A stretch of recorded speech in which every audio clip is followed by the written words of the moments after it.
Au moment où j'ai fêté mes 28 ans, j'avais bâti une entreprise de conseil en ingénierie logicielle d'une valeur d'un peu plus de 2 millions d'euros.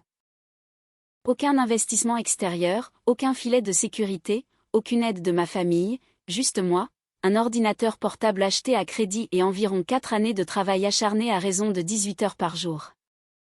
Je veux que vous compreniez quelque chose avant que je vous raconte ce qui s'est passé. Je ne suis pas quelqu'un qui garde rancune. Je ne suis pas quelqu'un qui cherche les conflits.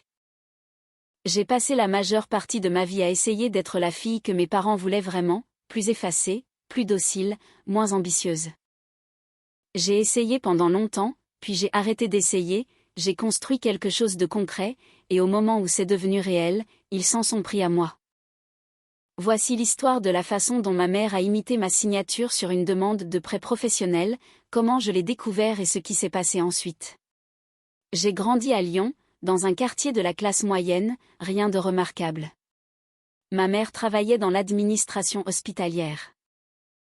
Mon père était un artisan dans le bâtiment qui avait sa propre petite entreprise depuis des années avant qu'elle ne commence à péricliter quand j'avais environ 12 ans. À l'époque où j'étais au lycée, le stress financier dans notre maison était une chose vivante. On pouvait le ressentir à table pendant le dîner. On pouvait l'entendre à travers les murs la nuit. J'ai un frère, Julien. Il a 3 ans de plus que moi, et depuis que nous sommes enfants, la façon dont mes parents nous traitaient tous les deux était si différente que même les voisins le remarquaient. Julien était celui dont il se vantait. Ses trophées de football étaient sur la cheminée. Son épargne pour ses études était prioritaire. Quand il a été admis à l'université, mes parents ont organisé une fête. Je me souviens m'être tenue dans le jardin lors de cette fête, mangeant une part de gâteau en pensant que j'avais une moyenne excellente, que j'avais remporté le concours régional de sciences 2 fois et que j'avais été acceptée dans 3 grandes écoles. Mais personne dans cette maison ne l'avait mentionné une seule fois. Je ne suis pas allée dans une école privée coûteuse. Je suis allée dans une université publique de province avec une bourse au mérite parce que mes parents m'avaient dit clairement qu'il n'y avait pas d'argent pour mes frais de scolarité. J'ai travaillé 20 heures par semaine pendant mes 4 années d'études. J'ai obtenu mon diplôme en informatique avec environ 14 000 € de dettes étudiantes, ce qui me semblait gérable. J'avais un plan. Mon frère, pour la petite histoire, a changé de spécialité 4 fois, a mis 5 ans et demi pour finir ses études et a obtenu son diplôme avec des dettes que mes parents ont discrètement co-signées sans le dire à personne jusqu'à bien plus tard. J'ai déménagé à Paris après mon diplôme. J'ai décroché un poste de développeuse junior dans une entreprise technologique de taille moyenne, j'ai appris tout ce que je pouvais, et après 2 ans, j'ai commencé à prendre des clients en freelance à côté. À 25 ans, je gagnais plus avec mon travail de freelance qu'avec mon salaire. À 26 ans, j'ai démissionné et je me suis lancée à plein temps. J'ai nommé l'entreprise Numéris Conseil. Au début, j'étais seule, puis moi et un prestataire, puis 3 employés à temps plein et une liste de clients croissante dans les secteurs de la santé et de la logistique. À 28 ans, j'ai signé un contrat avec un réseau hospitalier régional qui a tout changé. C'était un engagement de 3 ans pour de l'intégration de systèmes et de la migration de données. La valeur du contrat était d'un peu plus d'1 million d'euros. Quand je l'ai signé, je me suis assise dans ma voiture dans le parking souterrain et j'ai pleuré pendant environ 10 minutes.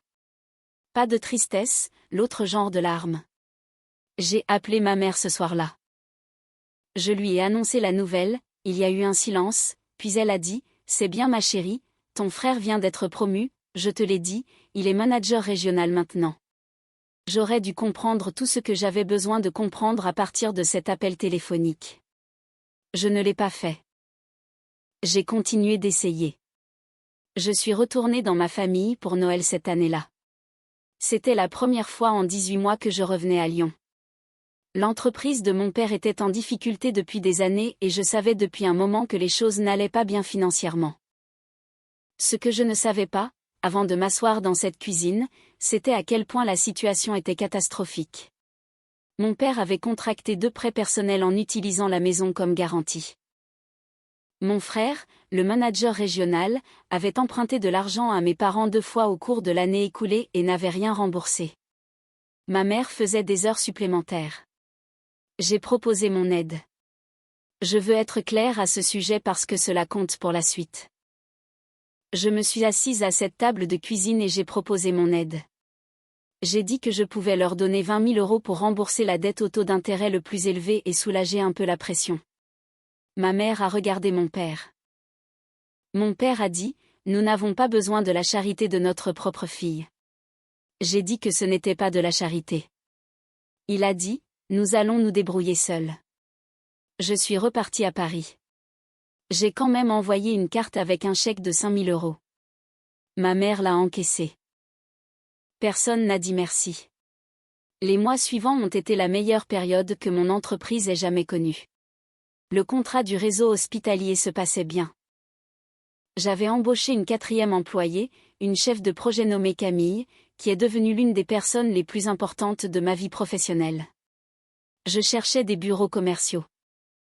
Je parlais à un conseiller en prêt professionnel d'une ligne de crédit pour financer l'embauche et l'équipement pour un 2e contrat majeur sur lequel j'étais en phase finale de négociation. C'est à ce moment-là que le prêteur m'a appelé. C'était un mardi, en milieu de journée. J'avais un café à la main et j'allais entrer dans une réunion d'équipe. Mon téléphone a sonné et c'était un numéro que je ne reconnaissais pas, avec l'indicatif de Lyon.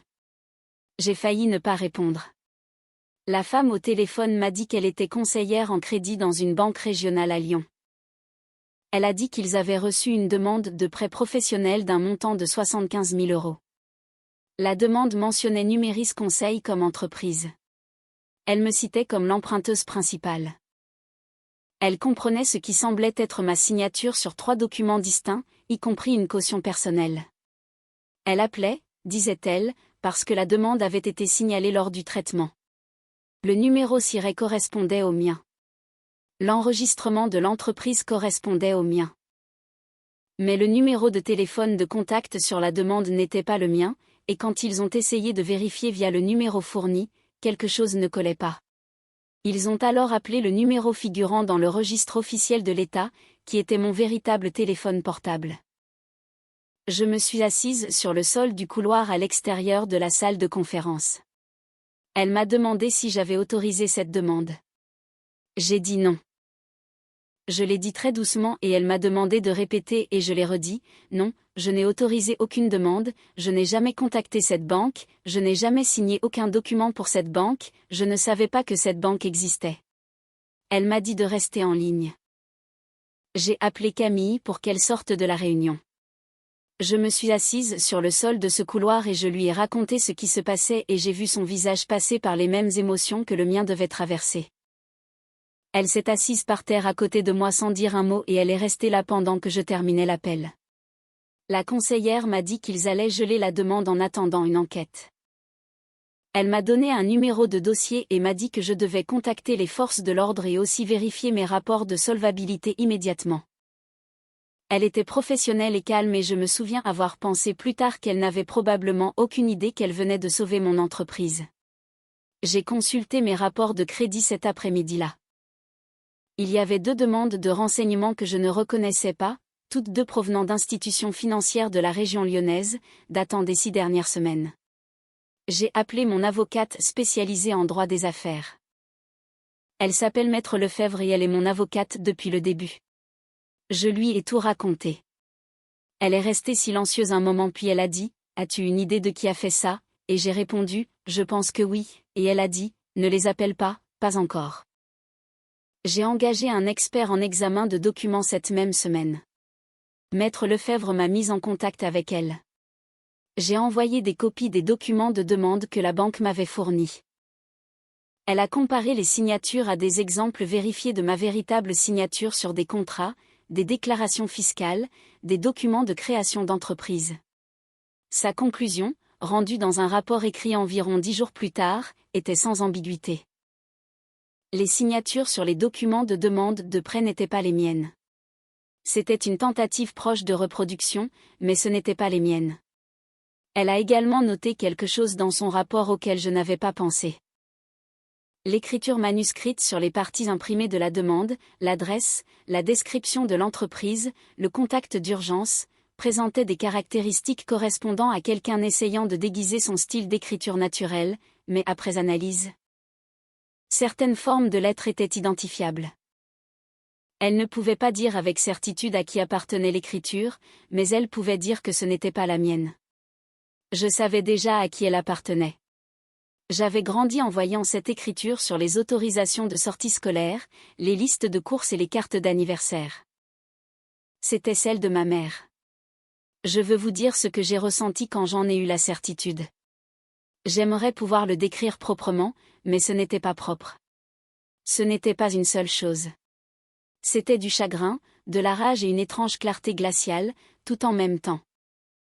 C'était le sentiment d'une porte qui se fermait sur quelque chose que vous essayez de garder ouvert depuis très longtemps. C'était le sentiment de comprendre enfin que la raison pour laquelle vous n'arriviez jamais à avoir vraiment chaud dans une certaine pièce était que la fenêtre était restée ouverte tout ce temps. J'ai conduit jusqu'à Lyon. Je n'ai pas dit à mes parents que je venais.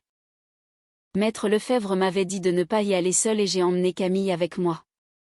Nous sommes arrivés un jeudi matin et nous nous sommes assises dans un café à 3 kilomètres de la maison de mes parents pendant environ 1 heure pendant que je buvais mon café en regardant par la fenêtre. Je veux dire ici que j'y suis allée en cherchant une explication. J'y suis allée en espérant qu'il y avait quelque chose que j'avais raté. J'y suis allée, et je sais que cela ressemble à quelque chose qu'on dit pour la forme, mais je le pense vraiment, j'y suis allée en espérant que ma mère me dise que j'avais tort. J'ai frappé à la porte. Ma mère a répondu. Elle a semblé surprise de me voir. Pas coupable, surprise. Elle a dit, « Oh, tu aurais dû appeler », et elle a reculé pour me laisser entrer comme s'il s'agissait d'une visite normale. Comme si j'étais juste venue emprunter un plat à gratin. Mon père était dans le salon. Mon frère n'était pas là. Je me suis assise. J'ai posé le dossier que Maître Lefebvre avait préparé sur la table basse. J'ai dit, je dois vous parler d'une demande de prêt qui a été soumise à une banque à Lyon il y a 6 semaines en utilisant mon nom et mon entreprise. Ma mère a regardé le dossier. Elle ne m'a pas regardé. Mon père a dit, nous allions te le dire. Je veux que vous entendiez ça. Nous allions te le dire. Pas nous ne l'avons pas fait. Pas de quoi parles-tu?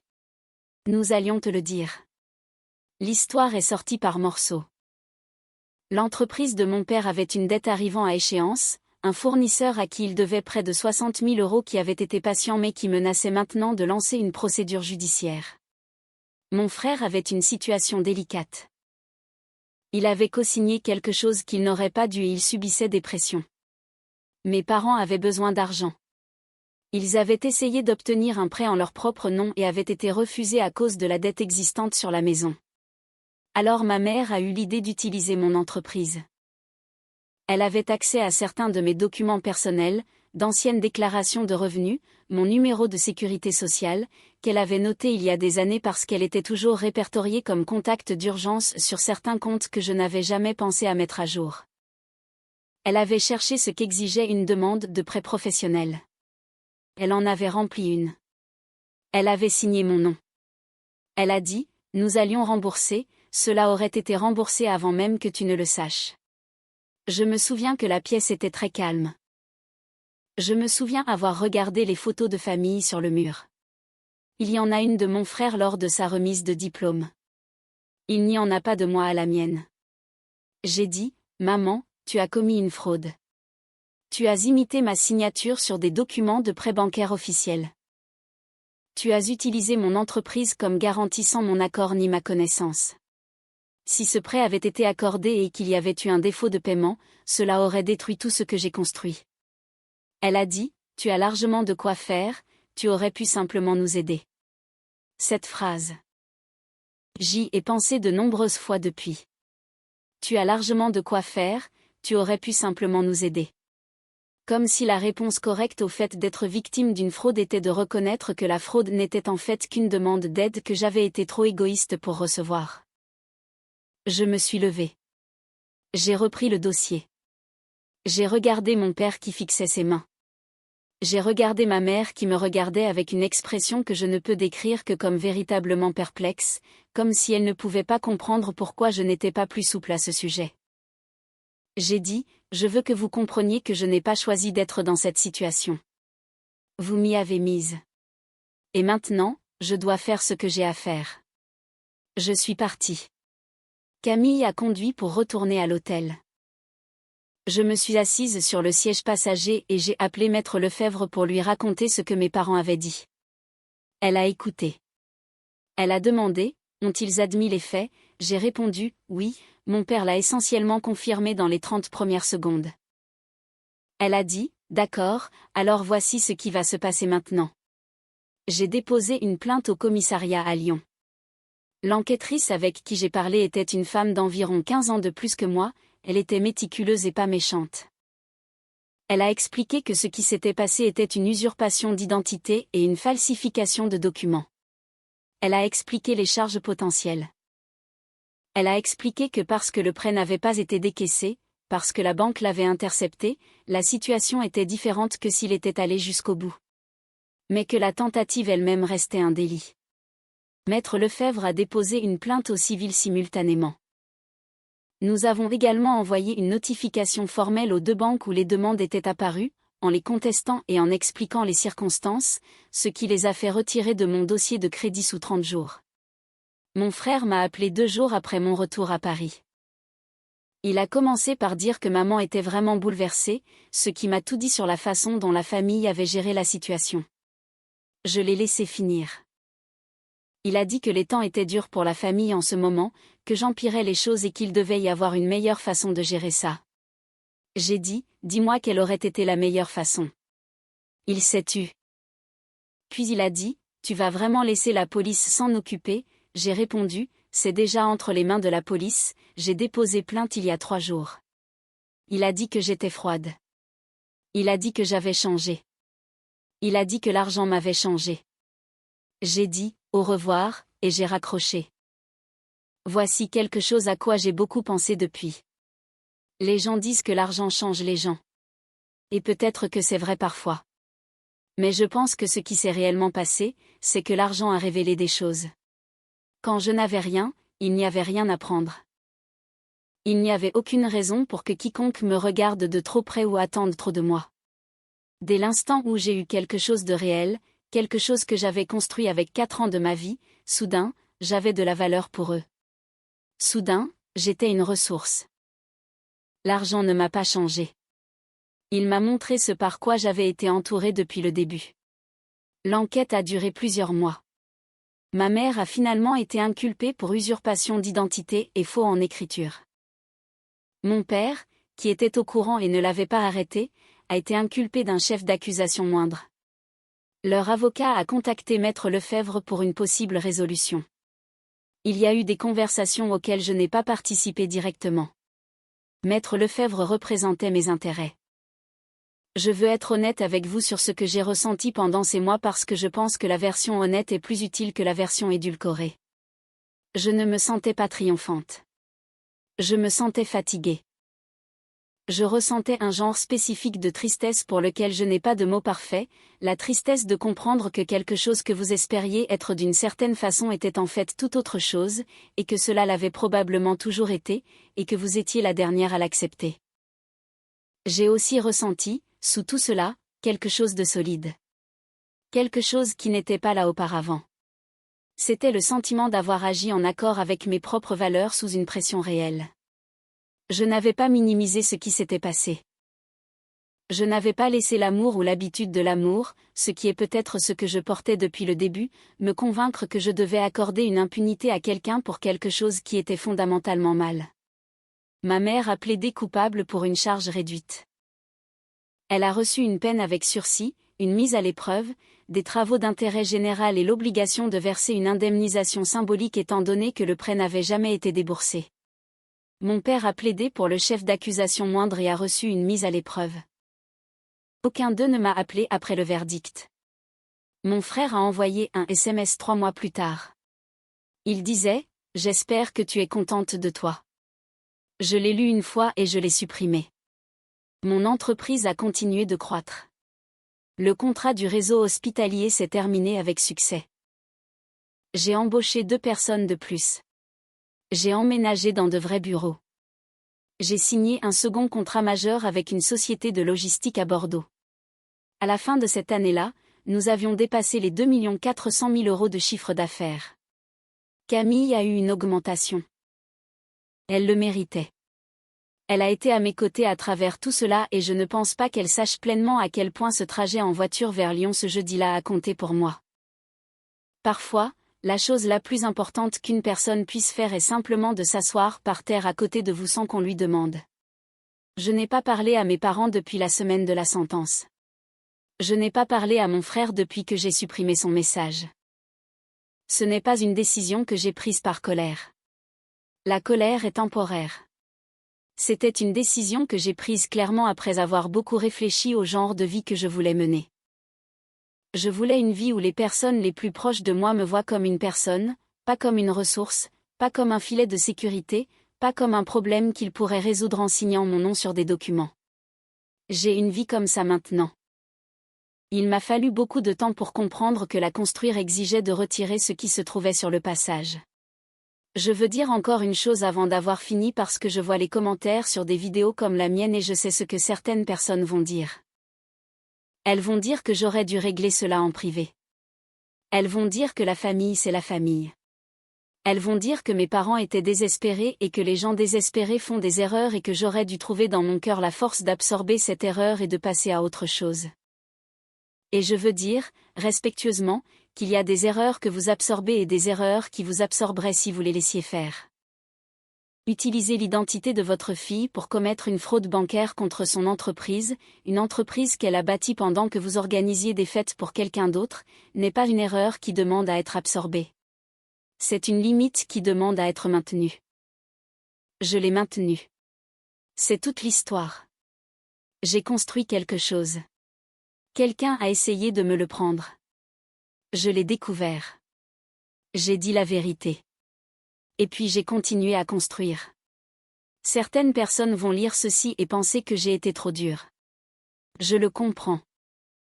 Mais il existe une version de cette histoire où je reste silencieuse pour maintenir la paix et où le prêt est passé à la tentative suivante ou à celle d'après, et où je l'aurais découvert lors d'un appel d'une société de recouvrement pour une dette dont je n'avais jamais eu connaissance.